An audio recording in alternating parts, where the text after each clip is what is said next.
নমস্কার, ব্রেকিং বাংলায় আপনাদের স্বাগত। আমি জয়ন্ত মজুমদার। বিজেপির এজেন্ট এই তকমা কি মুছতে পারবেন অধীর চৌধুরী?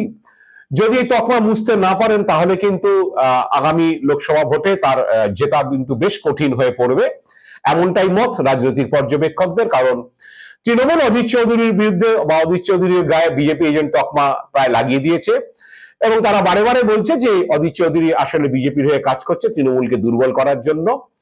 এবারে নির্বাচনের অনেক আগে থেকেই অধীর চৌধুরীর বিরুদ্ধে তৃণমূল অভিযোগ করেছে যে যখন ইন্ডিয়া জোটের কথাবার্তা চলছে, যখন মমতা বন্দ্যোপাধ্যায় দিল্লিতে বা ব্যাঙ্গালোরে, পাটনায় এবং মুম্বাইয়ে যখন রাহুল গান্ধী সোনিয়া গান্ধীর সঙ্গে ইন্ডিয়া জোট নিয়ে আলোচনা করছেন, সে সময় বাংলায় বসে অধীর চৌধুরী লাগাতার তৃণমূলের বিরুদ্ধে আক্রমণ সানিয়ে গেছেন। আসলে তিনি বিজেপির হাত শক্ত করতে চান এবং এ রাজ্যে সিপিএম কে নিয়ে, বিজেপিকে নিয়ে তৃণমূলকে দুর্বল করতে চায় কংগ্রেস। সেই কারণেই অধীর চৌধুরী এইভাবে মুখ্যমন্ত্রীর বিরুদ্ধে লাগাতার আক্রমণ করে গিয়েছেন এবং তিনি কার্যত বিজেপির এজেন্টের ভূমিকা পালন করছেন।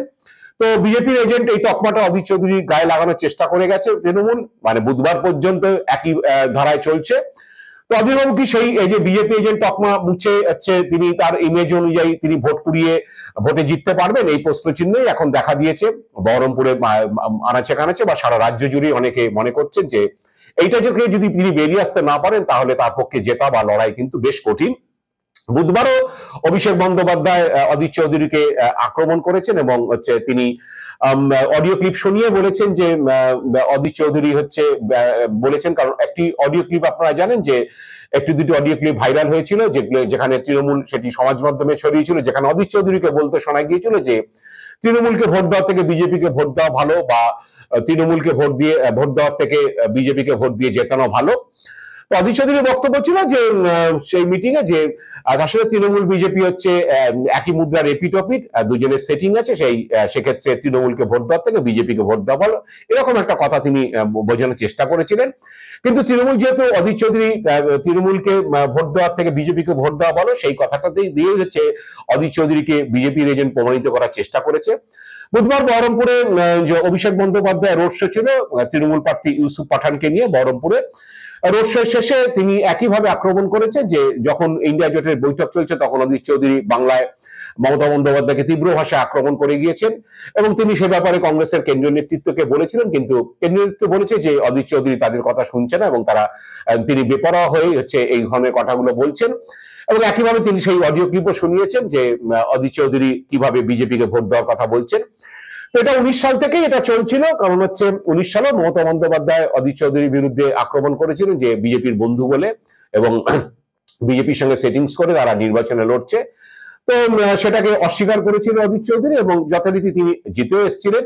কিন্তু 5 বছরে অনেক জল গড়িয়েছে ভাগীরথী দিয়ে। এখন বর্তমানে অধীর চৌধুরীর যে অবস্থান তাতে সিপিএম এর সঙ্গে তার বন্ধুত্ব, মোহাম্মদ সেলিমকে সিপিএম এর সঙ্গে জোট করে তারা লড়াই করছে।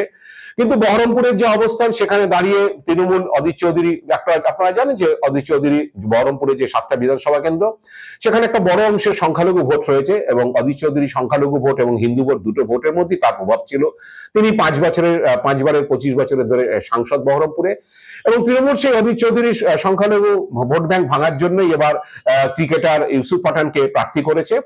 অধীর চৌধুরীরা যদিও বলছে যে বহিরাগত ইউসুফ পাঠান, তাকে ভোট না দিয়ে অধীর চৌধুরীকে ভোট দেওয়া উচিত, কিন্তু তৃণমূল সংখ্যালঘু মুখ ইউসুফ পাঠান এবং ক্রিকেটার, তাই সংখ্যালঘু ভোট এবং ক্রিকেট প্রেমীদের ভোটের জন্যই তারা ইউসুফ পাঠানকে দাঁড় করিয়েছে অধীর চৌধুরীকে সিটটা ছিনিয়ে আনার জন্য।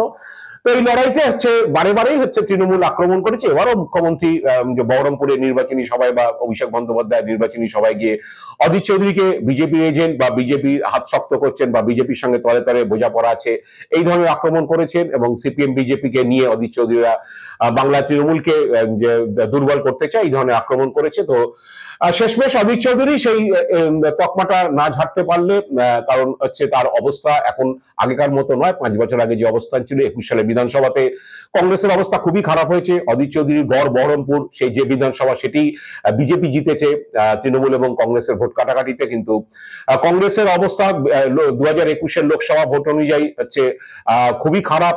সেখানে তৃণমূলের সঙ্গে কংগ্রেসের ভোটের ব্যবধান প্রায় 4 লক্ষেরও বেশি এবং বিজেপির সঙ্গে তৃণমূলের ভোটের ব্যবধান 4 2 লক্ষেরও বেশি। অভিষেক বন্দ্যোপাধ্যায় প্রথম থেকেই বলছেন যে বহরমপুরে তাদের সঙ্গে বিজেপির লড়াই হবে, অধীর চৌধুরী বা কংগ্রেস তৃতীয় স্থানে থাকবে, তাদের সঙ্গে অধীর চৌধুরীর সঙ্গে তাদের লড়াই হবে না, বিজেপির সঙ্গে লড়াই হবে। এবং বিজেপি এবার যে গতবারে যে প্রার্থী ছিল সে প্রার্থী খুব একটি পরিচিত তার ছিল না, সেক্ষেত্রে অনেকেই মনে করেছিলেন যে রাজনৈতিক বিশ্লেষক যারা যে বিজেপি প্রার্থী দুর্বল হওয়াতে অনেক মানুষ বিজেপি সমর্থক তারাও অধীর চৌধুরীকে ভোট দিয়েছিলেন। কিন্তু এবার বিজেপি সেখানে নির্মল শাহকে প্রার্থী করেছেন, শল্য চিকিৎসক, তার যথেষ্ট পরিচিতি রয়েছে জেলাতে, করোনার সময় তিনি ভালো কাজ করেছেন, তাই বিজেপি এবার বেশ ভোটে দাগ কাটবে, এটাই অনেকে মনে করছেন যে বিজেপি কিন্তু এবার বহরমপুরে ভালো ভোট পাবে। প্লাস বহরমপুর অ্যাসেম্বলি তাদের দখলেও রয়েছে।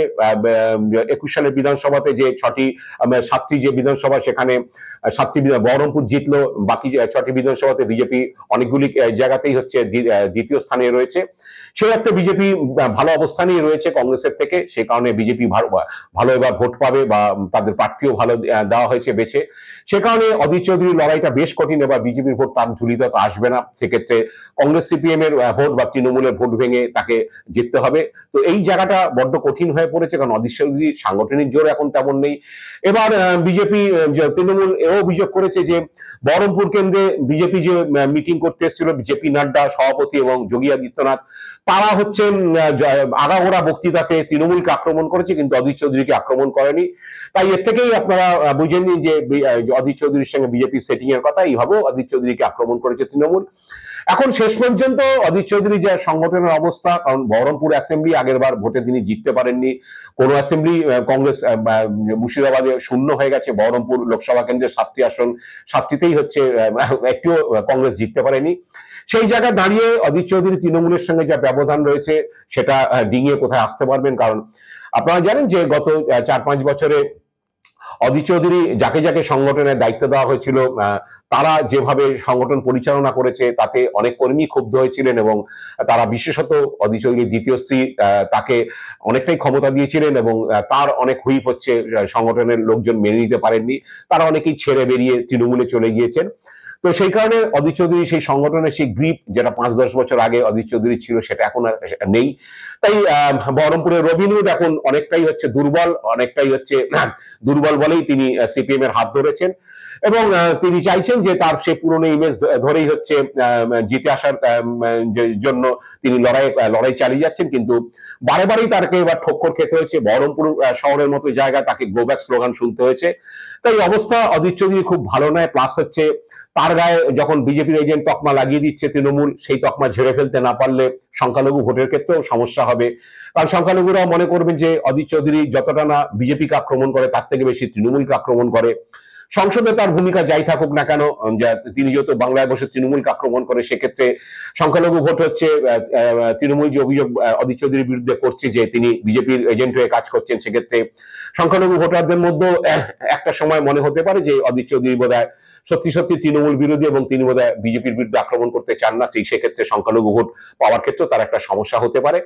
এখন জানি না শেষ পর্যন্ত আগামী যে কয়েকটা দিন রয়েছে সেই কয়েকটা দিনের মধ্যে অধীর চৌধুরী কৌশলগতভাবে কতটা এগোতে পারবেন, বা আদৌ তিনি সেই তকমা ঝেড়ে ফেলতে পারবেন কিনা, নাকি তিনি তৃণমূল বিরোধিতা করে তৃণমূল ভোটের সিংহভাগ দখল নিয়ে এগোতে পারবেন, বিজেপির ভোটকে ডিঙিয়ে তৃণমূলের সঙ্গে লড়াই আসতে পারবেন, সেটা আগামী দিনই বলবে।